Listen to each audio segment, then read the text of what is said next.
అందరికీ వందనాలు. ఈరోజు బైబిల్ రీడింగ్లో ఆదికాండము 17వ అధ్యాయం నుండి. అబ్రాము 99 ఏండ్ల వాడైనప్పుడు యెహోవా అతనికి ప్రత్యక్షమై, నేను సర్వశక్తిగల దేవుడను, నా సన్నిధిలో నడుచుచు నిందారహితుడవై యుండుము, నాకును నీకును మధ్య నా నిబంధనను నియమించి నిన్ను అత్యధికముగా అభివృద్ధి పొందించెదనని అతనితో చెప్పెను. అబ్రాము సాగిలపడి ఉండగా దేవుడు అతనితో మాటలాడి, ఇదిగో నేను నియమించిన నా నిబంధన నీతో చేసి ఉన్నాను. నీవు అనేక జనములకు తండ్రివగుదువు, మరియు ఇక మీదట నీ పేరు అబ్రాము అనబడదు. నిన్ను అనేక జనములకు తండ్రినిగా నియమించితిని గనుక నీ పేరు అబ్రాహాము అనబడును. నీకు అత్యధికముగా సంతానవృద్ధి కలుగజేసి నీలో నుండి జనములు వచ్చునట్లు నియమించుదును. రాజులను నీలో నుండి వచ్చెదరు. నేను నీకును నీ తరువాత నీ సంతానమునకును దేవుడనై యుండునట్లు నాకును నీకును నీ తరువాత వారి తరములలో నీ సంతతికిని మధ్య నా నిబంధనను నిత్య నిబంధనగా స్థిరపరచెదను. నీకును నీ తరువాత నీ సంతతికిని నీవు పరదేశివైయున్న దేశమును అనగా కనాను దేశమంతటిని నిత్య స్వాస్థ్యముగా ఇచ్చి వారికి దేవుడనై యుందునని అతనితో చెప్పెను.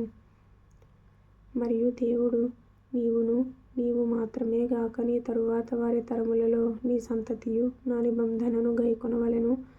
నాకును నీకును నీ తరువాత నీ సంతతికిని మధ్య మీరు గైకొనవలసిన నా నిబంధన ఏదనగా, మీలో ప్రతి మగవాడును సున్నతి పొందవలెను. మీరు మీ గోప్యాంగ చర్మమున సున్నతి పొందవలెను. అది నాకు నీకు మధ్య నున్న నిబంధనకు సూచనగా ఉండును. 8 దినముల వయస్సు గలవాడు అనగా నీ ఇంట పుట్టిన వాడైనను, నీ సంతానము కాని అన్యుని యొద్ద వెండితో కొనబడిన వాడైనను, నీ తరములలో ప్రతి మగవాడు మీలో సున్నతి పొందవలెను. నీ ఇంట పుట్టినవాడును నీ వెండితో కొనబడిన వాడును తప్పక సున్నతి పొందవలెను. అప్పుడు నా నిబంధన నీ శరీరమందు నిత్య నిబంధనగా ఉండును. సున్నతి పొందని మగవాడు అనగా ఎవని గోప్యాంగ చర్మమున సున్నతి చేయబడదో అట్టివాడు తన జనులలో నుండి కొట్టివేయబడును. వాడు నా నిబంధనను మీరి ఉన్నాడని అబ్రాహాముతో చెప్పెను. మరియు దేవుడు, నీ భార్య అయిన శారయి పేరు శారయి అనవద్దు, ఏలయనగా ఆమె పేరు శారా అనగా కింద ఫుట్నోట్లో రాజకుమారి. నేనామెను ఆశీర్వదించి ఆమె వలన నీకు కుమారుని కలుగజేసెదను. నేనామెను ఆశీర్వదించెదను, ఆమె జనములకు తల్లి అయ్యుండును. జనముల రాజులు ఆమె వలన కలుగుదురని అబ్రాహాముతో చెప్పెను. అప్పుడు అబ్రాహాము సాగిలపడి నవ్వి, 100 ఏండ్ల వానికి సంతానము కలుగునా? 90 ఏండ్ల శారా కనునా అని మనస్సులో అనుకొనెను. అబ్రాహాము ఇష్మాయేలు నీ సన్నిధిని బ్రతుకుననుగ్రహించుము అని దేవునితో చెప్పగా, దేవుడు, నీ భార్య అయిన శారా నిశ్చయముగా నీకు కుమారుని కనును. నీవతనికి ఇస్సాకు అను పేరు పెట్టుదువు. అతని తరువాత అతని సంతానము కొరకు నిత్య నిబంధనగా నా నిబంధనను అతనితో స్థిరపరచెదను. ఇష్మాయేలును గూర్చి నీవు చేసిన మనవి నేను వింటిని. ఇదిగో నేను అతనిని ఆశీర్వదింపి అతనికి సంతానాభివృద్ధి కలుగజేసి అత్యధికముగా అతని విస్తరింపజేసెదను. అతడు 12 మంది రాజులను కనును. అతనిని గొప్ప జనముగా చేసెదను. అయితే వచ్చు సంవత్సరము ఈ కాలమందు శారా నీకు కనబోవు ఇస్సాకుతో నా నిబంధనను స్థిరపరచెదనని చెప్పెను. దేవుడు అబ్రాహాముతో మాటలాడుట చాలించిన తరువాత అతని యొద్ద నుండి పరమునకు వెళ్ళెను. అప్పుడు అబ్రాహాము తన కుమారుడైన ఇష్మాయేలును, తన ఇంట పుట్టిన వారినందరినీ, తన వెండితో కొనబడిన వారినందరినీ, అబ్రాహాము ఇంటి మనుషులలో ప్రతివానిని పట్టుకొని దేవుడు తనతో చెప్పిన ప్రకారము ఆ దినమందే వారి గోప్యాంగ చర్మమున సున్నతి చేసెను. అబ్రాహాము గోప్యాంగ చర్మము సున్నతి చేయబడినప్పుడు అతడు 99 ఏండ్ల వాడు. అతని కుమారుడైన ఇష్మాయేలు గోప్యాంగ చర్మము సున్నతి చేయబడినప్పుడు అతడు 13 ఏండ్ల వాడు. ఒక్క దినమందే అబ్రాహామును అతని కుమారుడైన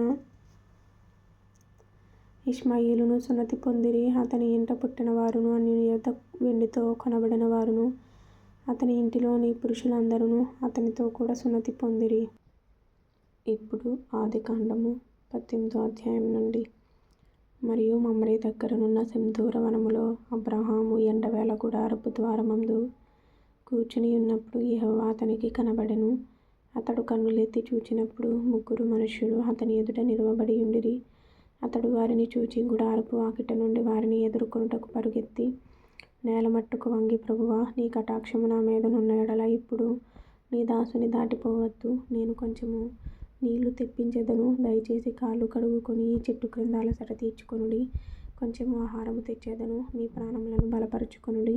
తరువాత మీరు వెళ్ళవచ్చును. ఇందు నిమిత్తము గదా నీ దాసుని యొద్దకు వచ్చితిరనెను. వారు నీవు చెప్పినట్లు చేయుమనగా, అబ్రాహాము గుడారములోనున్న శారా యొద్దకు త్వరగా వెళ్ళి, నీవు త్వరపడి 3 మానికల మెత్తని పిండి తెచ్చి పిసికి రొట్టెలు చేయుమని చెప్పెను. మరియు అబ్రాహాము పశువుల మందకు పరుగెత్తి ఒక మంచి లేత దూడను తెచ్చి ఒక పనివానికి అప్పగించెను. వాడు దాన్ని త్వరగా సిద్ధపరచెను. తరువాత అతడు వెన్నను పాలను తాను సిద్ధము చేయించిన దూడను తెచ్చి వారి ఎదుట పెట్టి, వారు భోజనము చేయుచుండగా వారి యొద్ద ఆ చెట్టు క్రింద నిలుచుండెను. వారు అతనితో, నీ భార్య అయిన శారా ఎక్కడనున్నదని అడుగగా, అతడు అదిగో గుడారములోనున్నదని చెప్పెను. అందుకాయన, మీదటికి ఈ కాలమున నీ యొద్దకు నిశ్చయముగా మరల వచ్చెదను. అప్పుడు నీ భార్య అయిన శారాకు ఒక కుమారుడు కలుగునని చెప్పెను. శారా ఆయన వెనుక నుండిన గుడారపు ద్వారమందు వినుచుండెను. అబ్రాహామును శారాయును బహుకాలము గడిచిన వృద్ధులై ఉండిరి.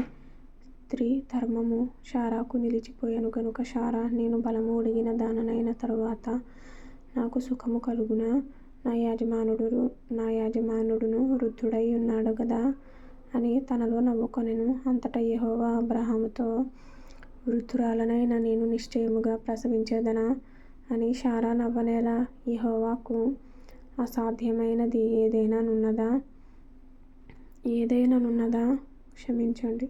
యెహోవాకు అసాధ్యమైనది ఏదైననున్నదా? మీదటికి ఈ కాలమున నిర్ణయ కాలమందు నీ యొద్దకు తిరిగి వచ్చెదను. అప్పుడు శారాకు కుమారుడు కలుగుననెను. శారా భయపడి, నేను నవ్వలేదని చెప్పగా, ఆయన, అవును, నీవు నవ్వితివనెను. అప్పుడు ఆ మనుష్యులు అక్కడ నుండి లేచి సొదొమ తట్టు చూచిరి. అబ్రాహాము వారిని సాగనంపుటకు వారితో కూడా వెళ్ళెను. అప్పుడు యెహోవా, నేను చేయబోవు కార్యము అబ్రాహామునకు దాచెదనా? అబ్రాహాము నిశ్చయముగా బలముగల గొప్ప జనమగును. అతని మూలముగా భూమిలోని సమస్త జనములను ఆశీర్వదింపబడును. ఎట్లనగా, యెహోవా అబ్రాహామును గూర్చి చెప్పినది అతనికి కలుగజేయునట్లు తన తరువాత తన పిల్లలును తన ఇంటి వారును నీతి న్యాయములు జరిగించుచు యెహోవా మార్గమును గైకొనుటకు అతడు వారికి ఆజ్ఞాపించునట్లు నేనతనిని ఎరిగియున్నాననెను. మరియు యెహోవా సొదొమ గొమొర్రాలను గూర్చిన మొర గొప్పది గనుకను, వాటి పాపము బహు భారమైనది గనుకను నేను దిగిపోయి నా యొద్దకు వచ్చిన ఆ మొర చొప్పుననే వారు సంపూర్ణముగా చేసిరో లేదో చూచెదను. చేయని ఎడల నేను తెలుసుకొందుననెను. ఆ మనుషులు అక్కడ నుండి తిరిగి సొదొమ వైపుగా వెళ్ళిరి. అబ్రాహాము ఇంకా యెహోవా సన్నిధిని నిలుచుండెను. అప్పుడు అబ్రాహాము సమీపించి ఇట్లనెను, దుష్టులతో కూడా నీతిమంతులను నాశనము చేయుదువా? ఆ పట్టణములో ఒకవేళ 50 మంది నీతిమంతులుండిన ఎడల దానిలోనున్న 50 మంది నీతిమంతుల నిమిత్తము ఆ స్థలమును నాశనము చేయక కాయవా? ఆ చొప్పున చేసి దుష్టులతో కూడా నీతిమంతులను చంపుట నీకు దూరమవును గాక. నీతిమంతుని దుష్టునితో సమముగా ఎంచుట నీకు దూరమవు గాక. సర్వలోకమునకు తీర్పు తీర్చువాడు న్యాయము చేయడా అని చెప్పినప్పుడు యెహోవా, సొదొమ పట్టణములో 50 మంది నీతిమంతులు నాకు కనబడిన ఎడల వారిని బట్టి ఆ స్థలమంతటిని కాయుదుననెను. అందుకు అబ్రాహాము, ఇదిగో ధూళియు బూడిదయునైన నేను ప్రభువుతో మాటలాడ తెగించుచున్నాను.